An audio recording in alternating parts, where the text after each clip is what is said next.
Buenas noches a todos. Se ruega al público presente colocar sus celulares en silencio.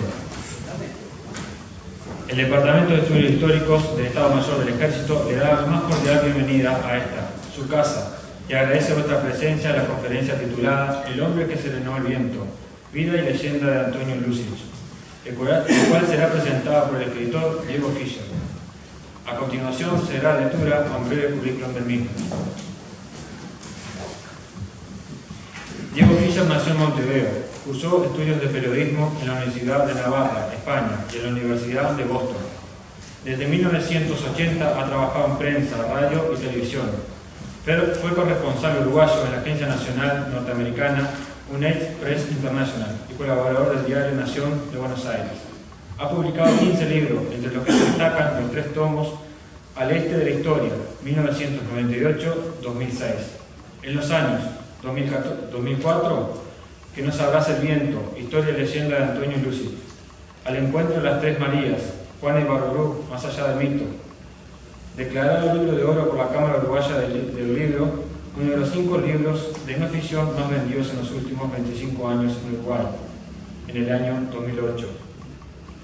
2010, Que Tupé, Valle y Beltrán. 2011, Duelo o asesinato. 2012, Hasta dónde me lleva la vida, biografía y novela de Carlos Páez Vilaró. 2013, A mí me aplauden, biografía de China Zorrilla, ¿serás mía o de nadie más? 2014, 3 hombres y una batalla, la verdadera muerte de Emilio Agostini, libro de oro en el año 2014. 2015, Carlota Ferreira. 2016, relato de una mujer que se inventó, libro de oro en el año 2016. Mejor callar. Escándalo y silencio de los crímenes del Prado. 2017, El sentido de las violetas. El estreno del eterno noviazgo de Julio Herrera y Elvira Reyes. Fue productor, director y guionista de 12 documentales, entre ellos, en el 2017, 100 años, Punta del Este. 2011, Historia, relatos y sueños. 2014, Algo interesante que contar. Es autor de 4 obras de teatro estrenadas, columnista del diario El País, dirige y conduce el periodismo televisivo Los Notables. Señor Diego Fischer, el auditorio es suyo. Bueno, muchas gracias. Vamos a empezar por los agradecimientos, porque es un olvido y es un papelón, no hay peor cosa que ser mal agradecido. En primer lugar, al coronel Mario Rodríguez, jefe de este Departamento de Estudios Históricos del Estado Mayor del Ejército, que he frecuentado en las últimas semanas bastante. He contado con la cooperación, la colaboración para lo que es la investigación de mi próximo libro. Agradecer también al coronel Alejandro Muschwitz, y también al alférez Alicia Barcos, que en todas estas semanas que hemos estado viniendo con mi socio en las investigaciones ha tenido una actitud de colaboración estupenda y nos ha, todo el departamento, toda la gente de aquí, no sé si se escucha bien, ha tenido una actitud de apertura, de colaboración. Vine por una cosa y me encontré con otra. Vine buscando unas partes de la guerra del 2004 y me encontré con la enorme sorpresa de que está bien guardado, custodiado el archivo del general Aparicio Sarabia, cosa que me produjo una enorme alegría y por supuesto despertó un enorme interés, porque justamente el texto que estoy escribiendo, o el libro que estoy escribiendo, involucra y va como a esa figura tan importante de nuestra historia. Pero eso va a ser motivo, si es que me invitan el año que viene de pronto, de otra charla, ¿no? Que pretendo que esto sea una conversación entre amigos y que no sea un aburrido monólogo o conferencia de mi parte. Les advierto que si a mí me dejan hablar, yo puedo hablar y mucho. Pero bueno, aquí se trata de acercarnos a un personaje, como tantos en la historia de nuestro Uruguay, en nuestro país prácticamente desconocido por la mayoría de la gente, que es don Antonio Lucich. Yo creo que no se puede entender al Uruguay moderno que empezó a construirse allá por los últimos 25 o 20 años del siglo XIX y las primeras décadas del siglo XX, perdón, si no estudiamos y conocemos a figuras como Antonio Lucich. Así como desde la actividad política hubo figuras claves que apostaron e impulsaron la modernización del Uruguay. El Uruguay moderno, como se le llamó en su momento, como se le sigue llamando, no puede entenderse sin figuras como Antonio Lucich, Francisco Piria y algún otro que se me puede escapar ahora, ¿no? Pero Lucich es un personaje que si hubiera nacido en otras latitudes, o si en Uruguay hubiera una industria cinematográfica, realmente una industria cinematográfica, sería el protagonista de una mega producción al estilo Hollywood. Porque su vida es una novela, su historia es la historia absolutamente increíble. Por eso cuando hablábamos de esta invitación, me formuló el coronel Rodríguez y buscábamos un título para este encuentro. Yo dije, bueno, el hombre que serenó al viento, y es tal cual, un hombre que, quizás me esté adelantando un poquito, pero fue el hombre que, desafiando las leyes de la naturaleza y la opinión de los investigadores y botánicos más importantes de su tiempo, los contradijo y se propuso la pena. Entonces el último o el penúltimo eslabón de una cadena de hechos y sucesos que Lucich protagonizó. Primero, Lucich era el hijo mayor de un croata, Felipe Lucic, que llegó a estas costas unos años antes de que estallara la Guerra Grande, allá por 1800. Al Uruguay apenas comenzaba a dar sus primeros pasos como Estado independiente, es decir, poco después de la jura de la Constitución, o sea que estamos hablando de 1830.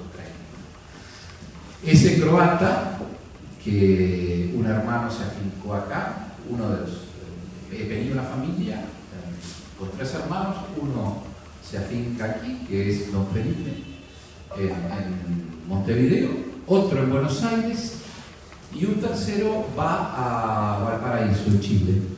Y hoy la familia Lucic en Chile es uno de los grupos económicos más poderosos que hay en ese país.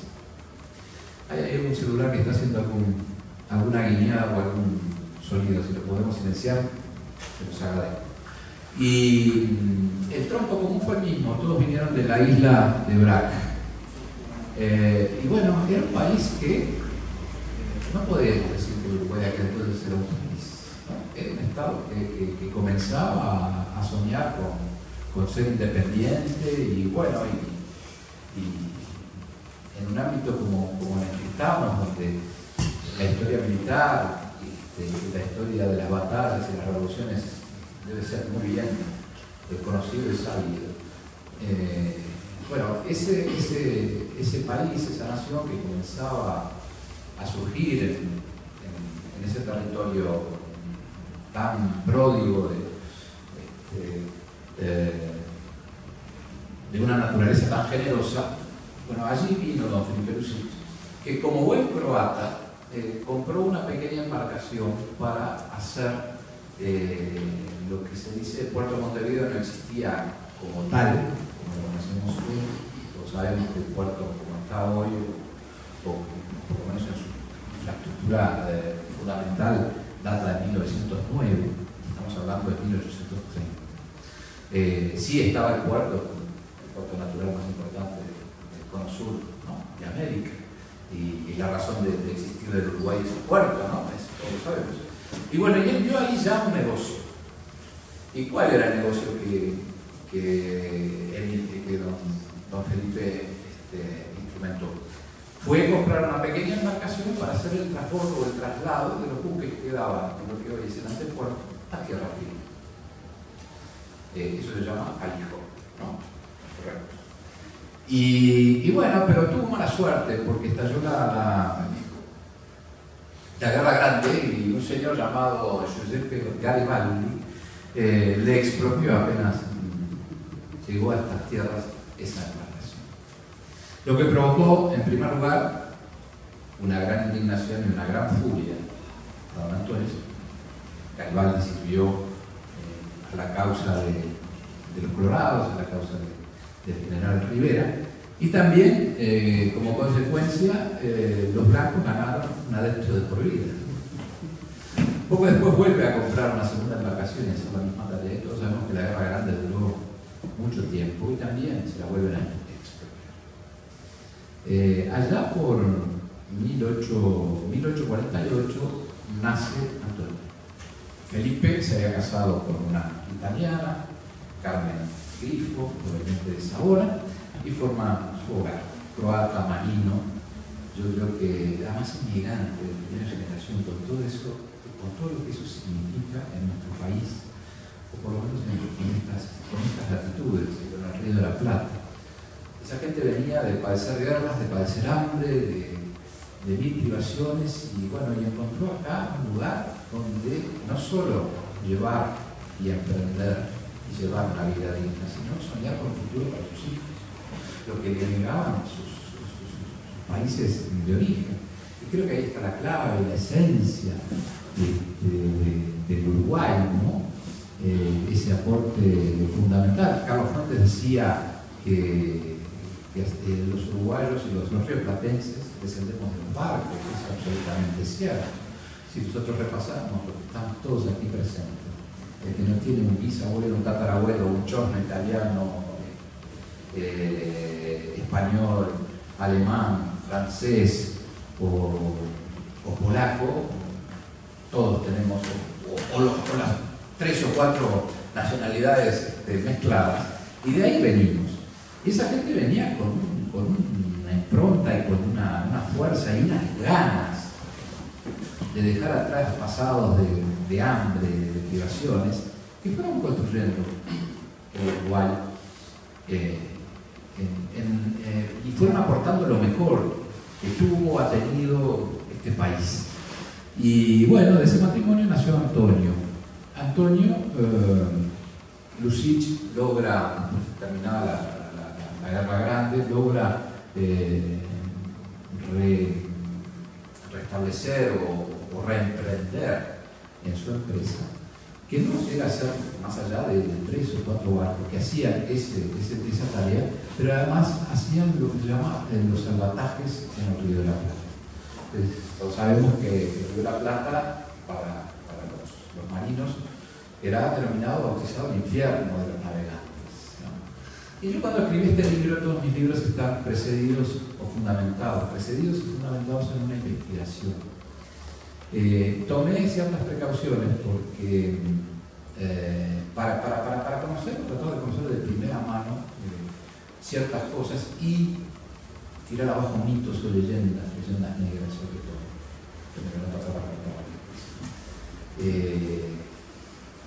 para no perder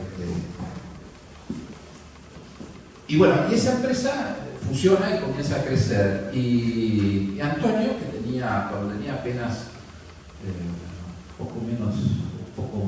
poquito más de 20 años, era ya un soñador, y a pesar de la prohibición familiar, se suma a las huestes de Timoteo Aparicio en la Revolución de las Lanzas. Y un día se escapa de su casa, cerca del puerto de Montevideo, y participa en lo que muchos dicen fue la revolución, la guerra civil más sangrienta de la historia del Uruguay. La Revolución de las Lanzas, que todos sabemos, se llama así porque fue la última en la que se peleó exclusivamente o casi exclusivamente por las lanzas. Y conoce al general Timoteo Aparicio. Está durante los 2 últimos años en que esa revolución los 2 últimos años de la revolución dura poco más de 2 años, y vuelve profundamente desencantado, porque él comprueba las condiciones miserables, paupérrimas, y si hubiera un término o un adjetivo mayor, lo aplicaría, en la que vive, en la que se vive en la campaña, en la que vive el gaucho. Y ahí aflora en él una vocación que yo me imagino estaría latente, que es la vocación del poeta. Y es cuando escribe Los 3 gauchos orientales, que al decir de Borges, mucho tiempo después, en una conferencia que dio aquí en Montevideo en el año 1950, puede considerarse que Los 3 gauchos orientales es el borrador más próximo al Martín Fierro. Publica Los 3 gauchos orientales y él tenía cierta conocimiento y también audacia con José Hernández, el poeta, periodista, político, argentino. Y le manda un ejemplar de Los 3 gauchos orientales con una larga carta, donde le presenta el libro. Y fíjense, esa carta, que la cuento, está publicada en Arquitecto, ¿no? La recibe Hernández en Buenos Aires. Don Antonio le escribe el 14 de junio de 1872. Y la respuesta de don José Hernández es el 20 de junio de 1872. O sea que no había pasado una semana que Hernández le responde. Le responde con una larga carta donde pondera su trabajo y lo alienta a seguir. Le dice, entre otras cosas, en versos llenos de fluidez y de energía, describe usted con admirable propiedad al inculto habitante de nuestras campañas. Pinta con viveza de colorido los sinsabores y sufrimientos del gaucho convertido en soldado, sus hechos heroicos, los estragos de la guerra fratricida y la esterilidad de una paz que no salva los derechos de las diversas fracciones políticas, cimentando el orden y la tranquilidad general sobre la sólida base de la justicia, del derecho y de las garantías para todos los ciudadanos. La carta sigue. Se despide diciendo: usted ha cantado sus sacrificios, sus victorias y sus desgracias. Y los patriotas orientales aplaudirán su obra tanto como le agradece su honrosa dedicatoria su fructísimo y verdaderamente José. Ustedes pueden imaginarse que para un joven poeta, yo le diría improvisado, pero que debutaba en la literatura con esa obra, recibir una carta y un aliento de esta personalidad fue tocar el cielo con las manos. ¿No? Es como si un escritor debutante, como si yo publicara mi próximo libro y, bueno, me están entendiendo, ¿verdad? Pero se lo hubiera mandado mi primer libro a Gabriel García Márquez y le hubiera contestado una crítica, un escenario así, ¿no? De máximo, ¿no? Nunca se me ocurrió escribirle a García Márquez y jamás hubiera pretendido recibir una respuesta de él. Pero a lo que voy es que Lucich, siendo un hombre sin experiencia literaria, recibe ese abrazo, diría yo, de un hombre consagrado, ¿no? Hernández era Hernández. Así como Borges fue palabras mayores en su tiempo, en su momento, y en el mundo, ¿no? Y lo sigue siendo. Y bueno, y Lucich recibe esa carta y feliz va al encuentro de su padre en su casa, en el escritorio, y le pone sobre el escritorio de don Felipe la carta. Don Felipe la lee, serenada, domina, y le dice: ¿y qué es Hernández para? Y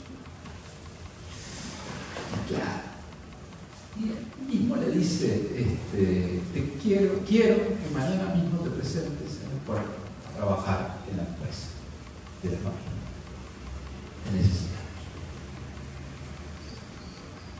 El mundo se le vino abajo.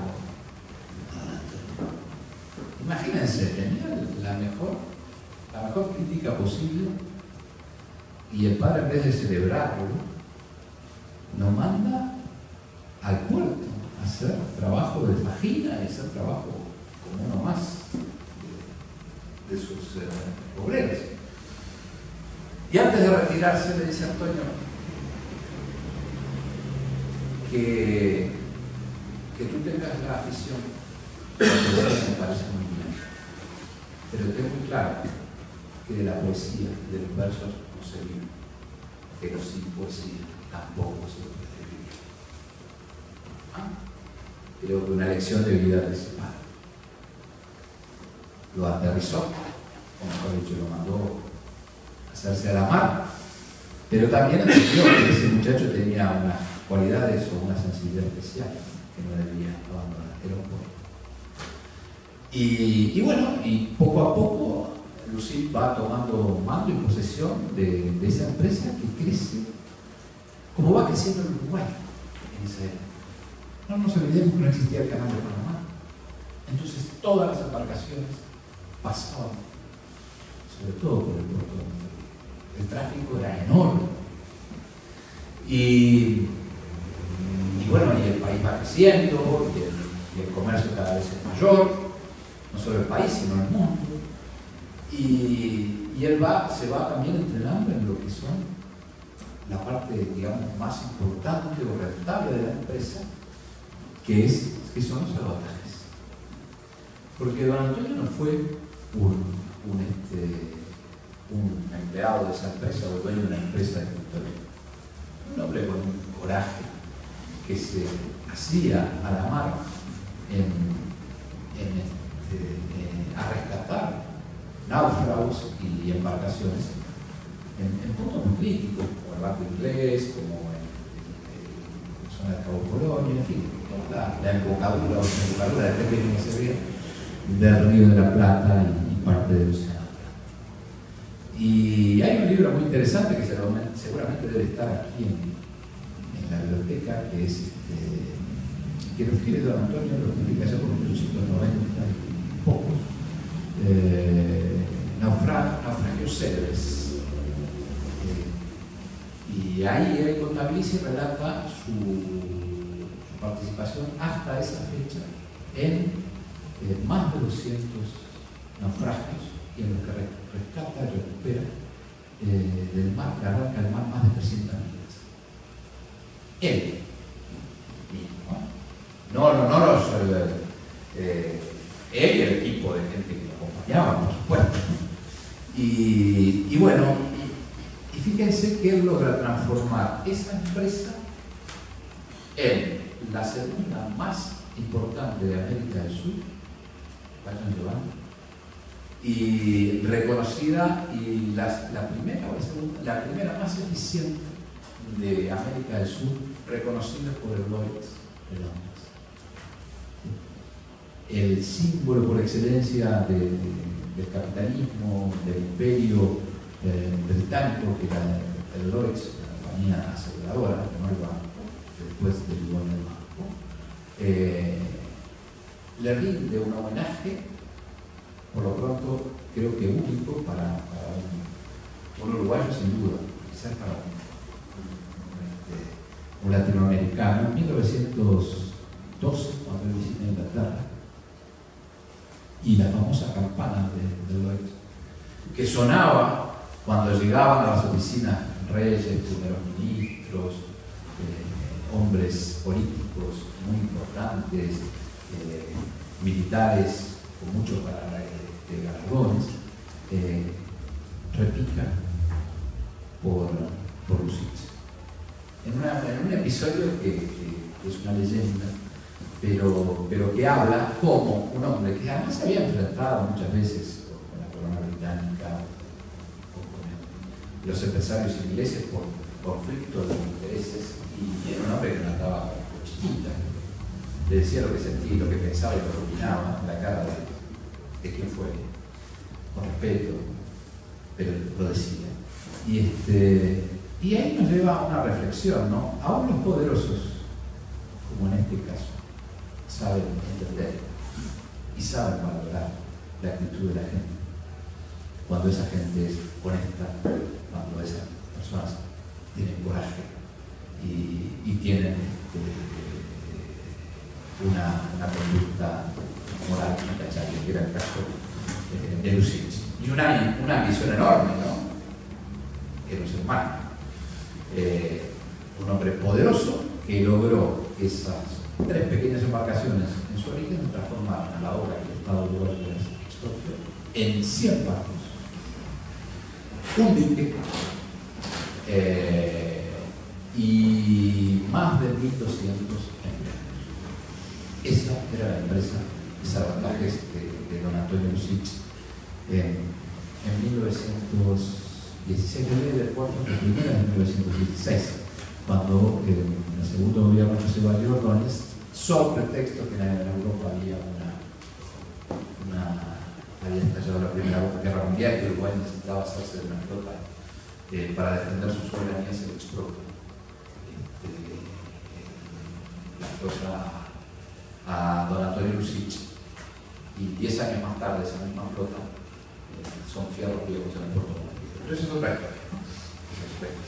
Los vientos en aquel entonces que soplaban eran vientos de estatismo, vientos de un Estado que se hacía de todo que había en la actividad privado, que estaba explotado por los privados. Pero bueno, Lucic logra formar un hogar con su mujer, Ángela Portillo, a quien le decía la espartana por su temperamento y su manera de ocultar sus sentimientos. Lucic le llama la espartana a su mujer por ese temperamento y esa condición que ella tenía de no expresar nunca sus sentimientos fuera de alegría o de tristeza. Esa mujer, yo creo que fue una gran mujer y fue su cabra de tierra, la que tuvo 9 hijas mujeres. Imaginen lo que sería, perdón, no es un comentario machista, señora, pero imagínense ustedes lo que era la mesa de esa casa. Este hombre, 10 mujeres, ¿no? Por lo pronto era algo diferente. Testimonio de eso es una dependencia militar, la casa de don Antonio Lucic, que se puede visitar. El precioso palacete de la Graciada y Capurro, que es el servicio de cartografía, oceanografía de la Armada Nacional. De oceanografía y geografía de la Armada Nacional. Qué curioso, ¿no? Qué coincidencia, en este caso feliz. Esa casa que albergó a esa multitudinaria familia de un marino, eso es sede de donde se hacen los mapas y las cartas marítimas de Uruguay. La casa atrás era hecha de otra construcción, pero el parque de adelante, la casa está tan clara que la consiguió en su momento Lucic, e incluso hay muebles y cuadros que fueron de la familia de Lucic. Una soberbia casa. Yo hace unos años que no la visito, pero en su momento la recorrí. Bueno, y allí, más o menos, cuando ya era un hombre en el umbral de la vejez para aquellos que, porque sería un pibe, con 50 años, descubre Punta Ballena, allá por 1897. La historia es, para contarla muy rápidamente, tiene una dosis de picardía y él puso sobre el tapete su astucia de marino y de empresario. Van a comer un asado, van primero al puerto de Maldonado, Punta del Este. Todavía no existía Punta del Este con el nombre Punta del Este, la Punta del Este, sino en el pueblo de Ituzaingó. Paran en el puerto de Maldonado, desembarcan y se albergan es un nombre muy vanidoso decirlo, en el hotel de don Pedro Rizzo, que el hotel no tenía nada, mucho, con techo de chapa, rodeado de gallinas, pero bueno, de poner un nombre pomposo, el hotel de don Pedro Rizzo. Allí van periodistas muy importantes de aquella época, como fue Samuel Blixen, que escribía para El Siglo. Va con un grupo de 3 o 4 periodistas a los que les había prometido que si salía airoso de un naufragio importante, explosiva comunidad. A viajar primero en su barco preferido, que era el Huracán, y luego a pasar unos días en la punta, en el Pollux. Bueno, así se entera que al día siguiente llegan y van en el propio Huracán a lo que es hoy Portezuelo. Y se enamora. Qué increíble, ¿no? Un hombre que había hecho, no una, 100, 500 veces la travesía entre el Polonio y el puerto de Montevideo y no conocía Portezuelo. Nunca se había acercado de acá. Y queda absolutamente maravillado por esa sucesión de sierras absolutamente peladas de piedra caliza, carentes de toda vegetación, que van cayendo y van a morir en una playa de arena extraordinaria y en un mar de agua verde, ¿no? Y la paz que hay en ese lugar, comparten ese asado y bueno, y quedan vueltos por la magia del atardecer. Todos sabemos que los atardeceres más hermosos del hemisferio sur se ven desde las costas del Maldonado. Eso es una verdad que nadie puede desmentir. Y esa magia, bueno, se apoderó de él. Y ahí se entera en la charla que esos terrenos están a la venta. Y él, hablando con quien le informa, no sé si fue el propio Pedro Rizzo, no recuerdo ahora, le dice: yo no pagaría ni un peso por él. No, tierra pelada, ¿qué se puede hacer aquí? Bueno, llega la hora de volver en el barco a Maldonado y él finge un gran malestar, un teatro. Entonces se preocupa cuando tenemos que consultar a un médico. No había médico. El médico en Puerto de San Antonio, ni siquiera habría médico en Maldonado. Y entonces él decide: no se preocupen, yo vuelvo con mis tripulantes a Montevideo para que me vea mi amigo y su médico, que era el doctor Américo Ricardo. Américo Pablo, porque está después Américo, que fue de la Fontaine. Y vuelve, pero más que dolor no había nada, en el viaje de vuelta él cranea y planea cómo comprar un caballo. Y las tierras esas pertenecían, entre otros, a Martínez Martínez, y las compra.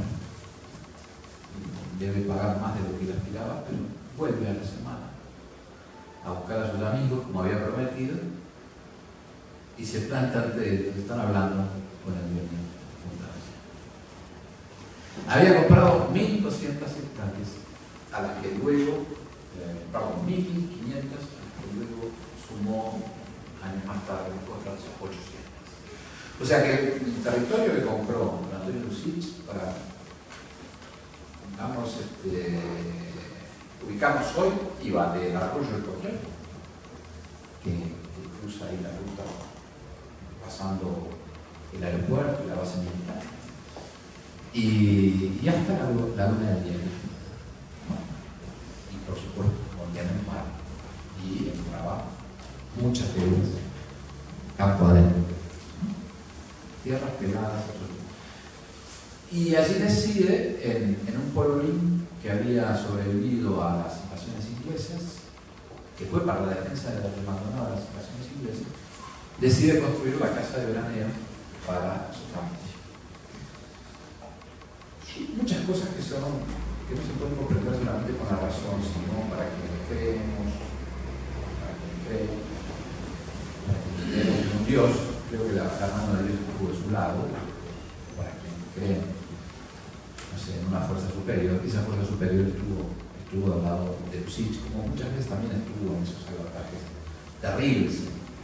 Se enfrentaba a las sudestadas más terribles del Río de la Plata. Él compra la casa, se instala con la familia y en el primer verano, en primer lugar, confirma que su mujer está esperando. Y a los meses nace su hijo varón. Después de 9 mujeres llega Nicolás, coincidentemente con la adquisición de Punta Ballena, y como una nueva vida, ¿no?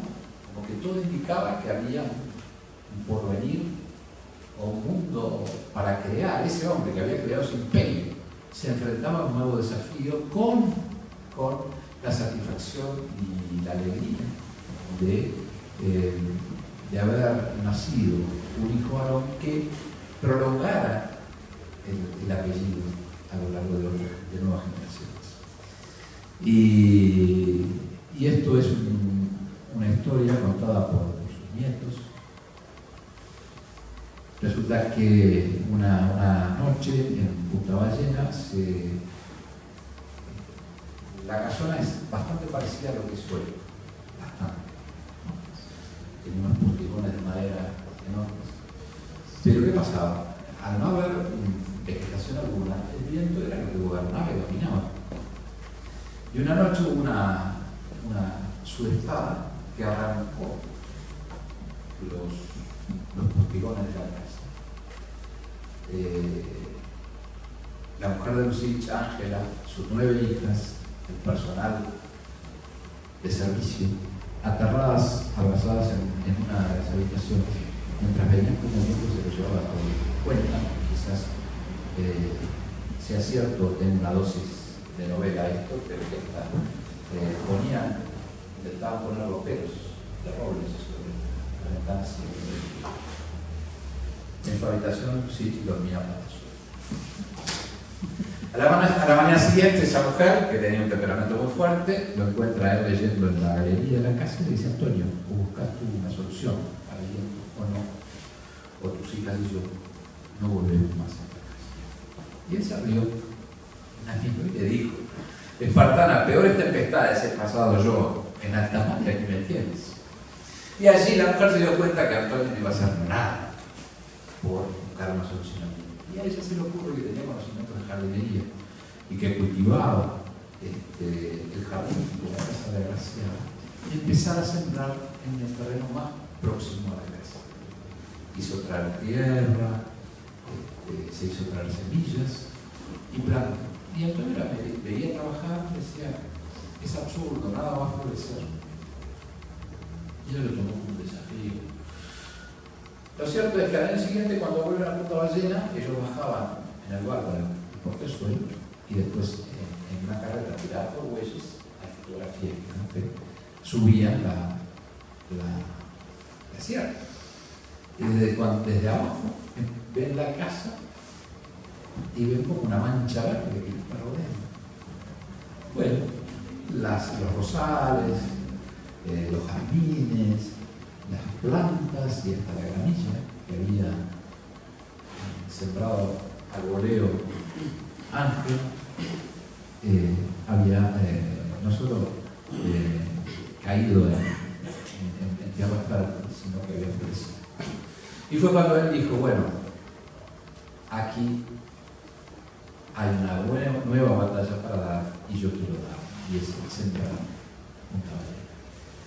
Y como todos los Lucich, que no era un improvisado, comenzó estudiando y comenzó consultando a figuras muy importantes como el ingeniero Barrio Chavaleta, el botánico, y Thais, paisajísta francés, y Racine, que andaban por el barrio en Buenos Aires, y aquí en Montevideo, en Buenos Aires, diseñando esos hermosos jardines de Barrio Norte, en esos palacetes magníficos que hay en Buenos Aires, que aún sobreviven en Buenos Aires. Y por aquí en la vuelta estuvieron trabajando en Carrasco, etc. Y los consultan y los personas unánimes. Le dicen: Antonio, si no, que todo lo que usted plantea acá se va a llevar bien. Y se agarraba nada, ¿no?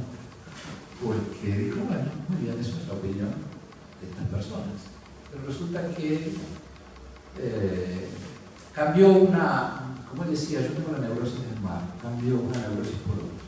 Cambió la neurosis del mar por la neurosis de cambiar la geografía y el clima de la región. Y empezó formando un equipo con gente de Maldonado, ¿no? Las personas, y creando un almácigo en el lado donde estaba más protegido de la sierra, y empezó a primero a preparar plantas, sembró en los lugares más próximos al mar toda una barrera de pinos y eucaliptos para frenar los vientos más fuertes. Y lo cierto es que en un lapso de 5 o 6 años empezó a cambiar la geografía del lugar. Es uno de los pioneros de la forestación, es una de las personas que descubre, también había experiencias de Tomkinson aquí en las afueras de Montevideo, pero que descubre que un árbol sembrado en tierra uruguaya crece a una velocidad 4 o 5 veces mayor que en cualquier otra parte del mundo. Y ahí empieza a cambiar para bien y para siempre la historia del Punta. Y esto comenzó en 1900 y en 1910 Punta Ballena era absolutamente irreconocible. Cuando decimos Punta Ballena no es el lomo Punta Ballena, que fue justamente la zona que él no forestó ni plantó, ¿no? También hay otra historia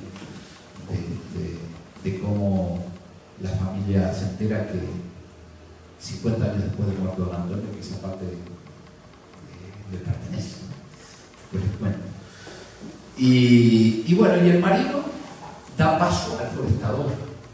Y ese hombre deja la empresa en manos de sus hermanos. Pocos años después, en 1916, el Estado se la expropia, le paga con títulos de deuda que nunca pudo cobrar. En una de esas tantas subidas y caídas de la economía. Y él concentra todos sus esfuerzos en forestar Punta Ballena. Pero además, no solo prepara en esos masivos plantas, sino hace traer semillas de un vivero que había en Francia, en Vilmorin, de especies absolutamente, digamos, no solo exóticas, sino que compatibles con el clima. Y en Punta Ballena se adaptan y crecen. Entonces es un fenómeno a nivel digno de estudio, que lleva al año 1900, la Primera Guerra estalló en 1914, meses antes de estallar la Primera Guerra Mundial. Thais, que había vuelto a visitar Punta Ballena y había quedado deslumbrado. Y Lucy, jactancioso, le dice: señor, ¿qué me dice? No era que aquí nada iba a florecer. Y él le dice: claro, esto es un descubrimiento para la humanidad. Y lo dice a él, y después lo dice ante el Congreso Mundial de Paisajismo celebrado en París en 1914. Palabras más, palabras menos, ante un auditorio muy importante. Dice: si ustedes quieren conocer el mayor paraíso terrenal creado por la mano del hombre, deben viajar a un país lejano, a un lugar muy lejano, llamado Punta Ballena.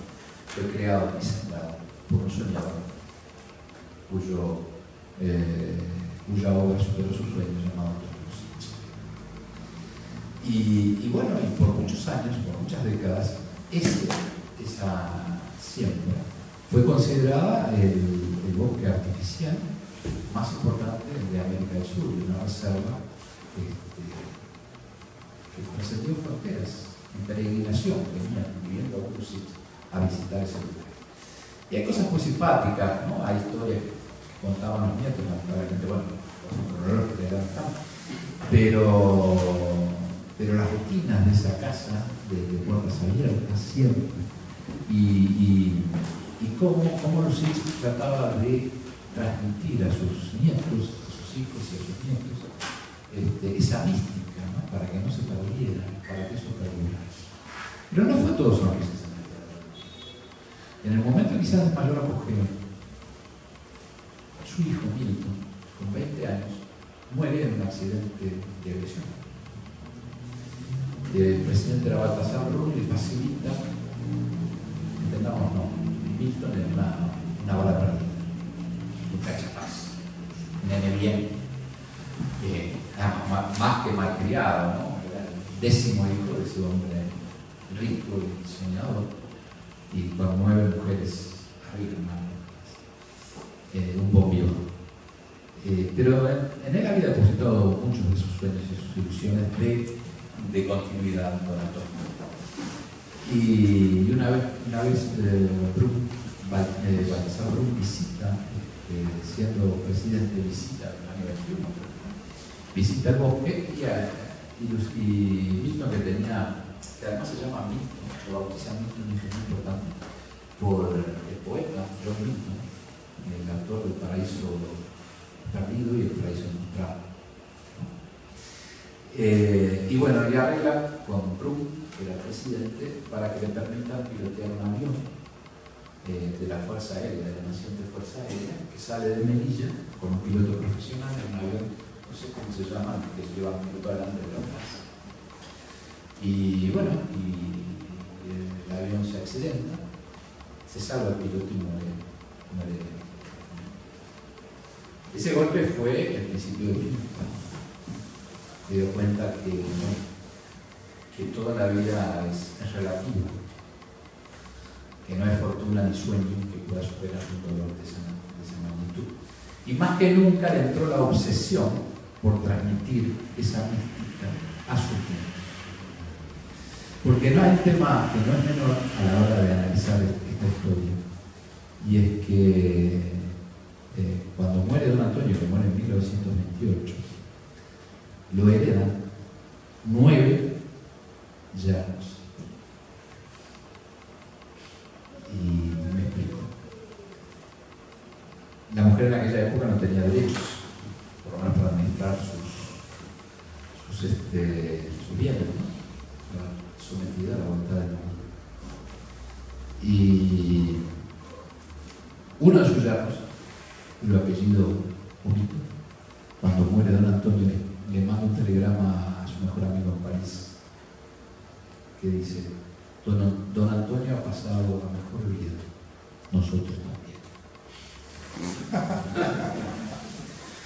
Y eso sirve para entender lo que después pasó con ese lugar de ensueño, que aún sigue siendo un lugar maravilloso, pese a que de aquellas 1800 hectáreas quedan en el mal llamado Arboleda 190.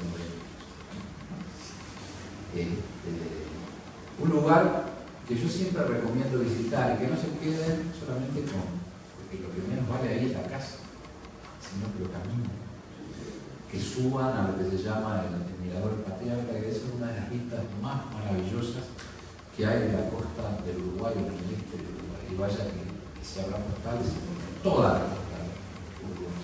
Pero lo que se ve desde allí arriba es parte de la obra de Lucich, una sierra alfombrada por especies, de cientos de especies de distintos colores que van, digamos, decorando ese paisaje. Está la laguna del Sauce. Es decir, es un lugar donde hay un clima muy particular, un microclima muy particular, y donde hay una mística, hay una magia. Yo no soy de creer en esas cosas de energía, sinceramente no. Pero reconozco que caminar por ese bosque, uno entra de determinada manera y sabe que hay algo. Será la combinación de especies, será el aire, será lo que sea. Y a veces las cosas mágicas más vale no descifrarlas para que las magias no se pierdan, para que perdonen. Yo sostengo eso. Y bueno, es un lugar que hay que recorrerlo en las distintas situaciones clínicas. Por ejemplo, en verano es absolutamente maravilloso, pero es absolutamente paraíso en el otoño, cuando las hojas de los árboles van cambiando de color. Entonces la fiesta de colores allí es extraordinaria. Y después de una lluvia intensa, les quiero decir lo que es los perfumes y las fragancias. Es realmente un regalo para el alma, un regalo para el cuerpo. Y reitero, no se queden con la casa, que la casa está en condiciones decorosas, pero la magia está en el bosque profundo. Voy a redondear. A medida que Lucich iba creando ese paraíso, Lucich cometió un grave pecado. Uno de los 3 defectos, peores defectos que podían tener los hombres en aquel tiempo.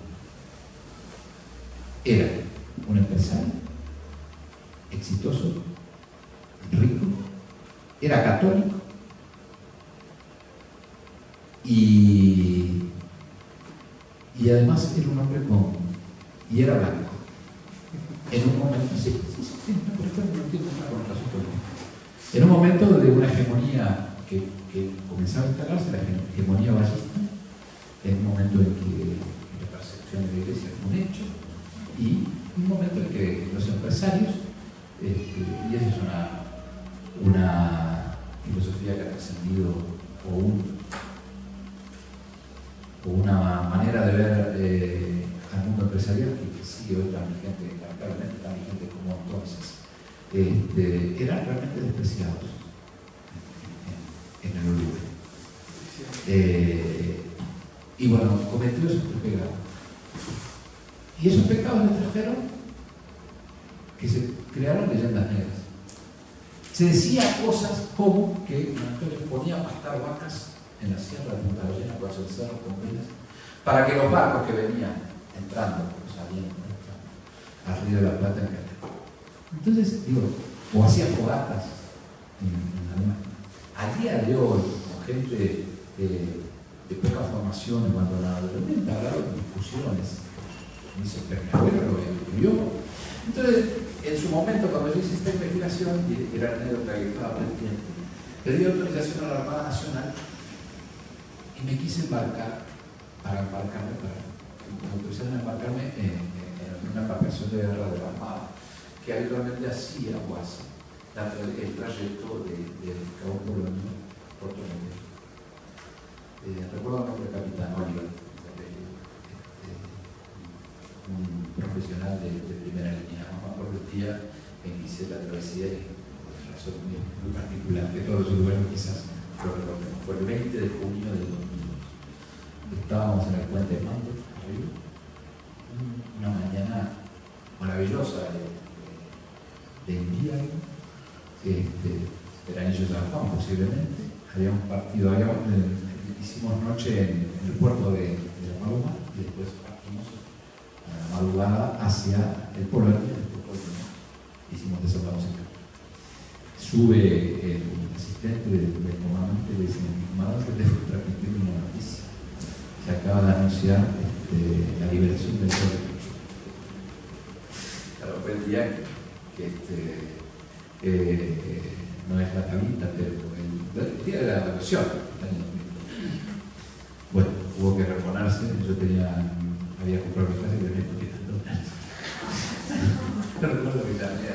Entonces, era mi esposa en ese tiempo y le dije: tranquilo, le describí el paisaje que estaba viendo.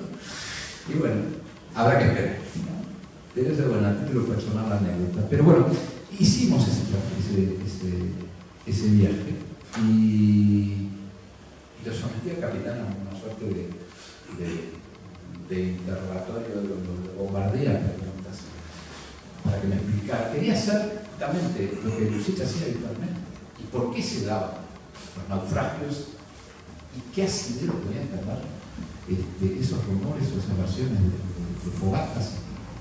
Bueno, en primer lugar, y fue absolutamente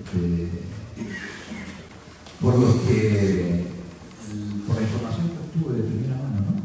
Con un profesional del mar. En primer lugar, ¿por qué hubo tantos naufragios en la Río? Sin lugar a dudas es un lugar donde hay muchos bancos, hay corrientes encontradas, pero hay una razón. Las cartas en aquella época eran muy malas, en aquellos años, los instrumentos eran muy limitados, pero además los marinos venían de cruzar el Océano Atlántico hacia un puerto, generalmente el Santos o un río, donde se abastecían de abundante alcohol. Luego de una travesía de un mes o más en el mar. Y cuando venían entonados, decían: no quiero quiero decir que fueran todos los casos, porque me permitió el capitán y me resultó muy convincente. Pero bueno, algo de eso también había. Y sobre el tema de cómo... Y ahí fue cuando me enteré que por algo los faros tienen la altura que tienen. No hay ningún faro en el mundo de la misma altura. Y los destellos de los faros no son iguales en ninguna parte. Bueno, ustedes que son militares conocerán del tema. Y me explicaba el capitán Oliver que para ver una luz en alta mar o en el canal de navegación, uno debe tener determinada intensidad, el venidor de los faros y de determinada altura. Que jamás una fogata, un cencerro, como fue un incendio, podía ser visto desde alta mar, desde lo que es el canal, aún que el barco se hubiera desviado. O sea, una canallada. Y esa historia, esa leyenda negra hizo cuerpo de mucha gente. Al día de hoy, en una oportunidad, tuve un debate con un conmutado escritor en un debate, una polémica epistolar, porque un sueldo de cuerpo afirmó en un programa de radio que don Antonio Lucich hacía esto, hacía hundir los barcos para rescatar mercadería o descargas y como nosotros. Historias de leyenda negra que al día de hoy se siguen repitiendo. Además, Lucich, en el momento en que se la computadora llena e inició la tarea de forestación, abandonó por completo. Delegó, dicho, su responsabilidad de servicio. Pero bueno, esta es la historia del hombre que, o por lo menos una aproximación a la historia del hombre que se llenó el mar.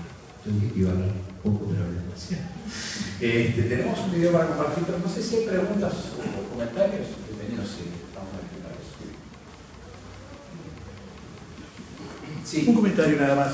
Con respecto a las leyendas que existen siempre. Sí. También Maldonado se niega a aceptar que no hay túneles en la ciudad. Y yo me fui a una mesa redonda que dijo, sí, porque mi abuelo dice, entró a uno de los túneles y pasó por ahí. Es como, muchas veces la gente piensa que la vida es muy aburrida, entonces se inventa cosas también que lo hace al lugar más picante, más interesante. Bueno, eso por otro lado tiene un matiz o un aspecto divertido, ¿no? Esas leyendas. Pero cuando esas leyendas afectan, no sé, al honor, al buen nombre de alguien que ha dejado y ha hecho tanto, porque no solo fue porque estaba llena, sino por todo el país. Si don Antonio le hubiera sembrado lo que sembró, le hubiera hecho esa tarea absolutamente titánica, la ballena no existiría. Y la costa este del Uruguay, o sea, el polo turístico más importante, quién sabe si se hubiera desarrollado como se desarrolló. Entonces, digo, es una máxima universal. Todo aquel que hace, transgrede o emprende es sujeto a críticas. Pero lamentablemente, no sé, en Uruguay esa máxima está como exacerbada, ¿no? Y yo soy un defensor a ultranza de estas figuras que desde, como decía al principio, desde la óptica privada, mirando sus vidas, arreglando su propia fortuna, su camino, nos legaron lo que nos legaron. En determinado momento a Lucich lo entrevista un periodista que viene de la Nación de Argentina, porque no puede creer lo que este hombre ha hecho. Y le pregunta por qué usted planta robles que demoran de pronto un par de décadas en crecer. En primer lugar, corrige, en Uruguay no es así. Pero le dice, porque usted es un hombre grande, ¿no? Le dice, no está bien, ¿no? Usted es un hombre que está en la última etapa, no recuerdo el término que uso, pero bueno, le quiere decir que es un hombre que ya tiene una vida hecha y que el futuro que no tiene un gran futuro. Pero lógicamente él dice, usted me está llamando hijo. Se enoja, ¿no? Y le dice, ¿y usted no tiene hijos? ¿Y usted no tiene nietos? Y yo tengo hijos y yo tengo nietos. Y es para ellos que usted dice eso. Entonces, un hombre que a esa altura de su vida, que podría haber estado perfectamente dándose la gran vida en Uruguay, en París o Buenos Aires, o ahí mismo en Punta Rosas. Y hasta hasta el último momento que tuvo fuerza, se dedicó a sembrar y a hacer lo que hizo. Digo, métese por lo pronto al respeto. Cuando no, por lo pronto en el caso la admiración y el agradecimiento. Entonces, es también, bueno, en Uruguay luchar contra conceptos muy arraigados en la sociedad, que ojalá algún día cambie. Digo, una preguntita. ¿Cuál era el beneficio de Lucich en los salvatajes? ¿Le pagaba las empresas como Lloyds o...? Claro, los seguros. ¿No? ¿Los seguros lo que lograban rescatar era todo a favor? Claro, se liquidaba lo que quedaba del barco, lo que se podía rescatar. Eso fue un seguro. Pero, O sea, el beneficio del directo era con las empresas aseguradoras. y el servicio que prestaba. Quizás el beneficio mayor o último sería ese. Pero no le pagaba el Estado uruguayo. No, jamás. Al contrario, el Estado utilizaba a veces sus servicios. Fíjense que Lucich fue condecorado por todas las potencias o por todos los países importantes con flota. Primero, la reina Victoria le otorgó es el primer latinoamericano en recibir una medalla de oro que está es de las pocas cosas que se conservan de él, que está en el bosque, en la zona sensible. Ahora la vamos a ver. Inglaterra, Francia. Italia le mandó la orden de un caballero de segunda y la rechazó diciendo: yo soy un ciudadano el primero en cualquier parte del mundo. Un crack, no lo van a decir. Pero recibió condecoración en toda parte del mundo, incluso de Estados Unidos. Entonces, ¿qué? Un contrabandista, un hombre que torpedea barcos o un hombre va a ser condecorado por esos países. ¿Alguna otra pregunta? Bueno, si no hay preguntas, vamos a compartir este video.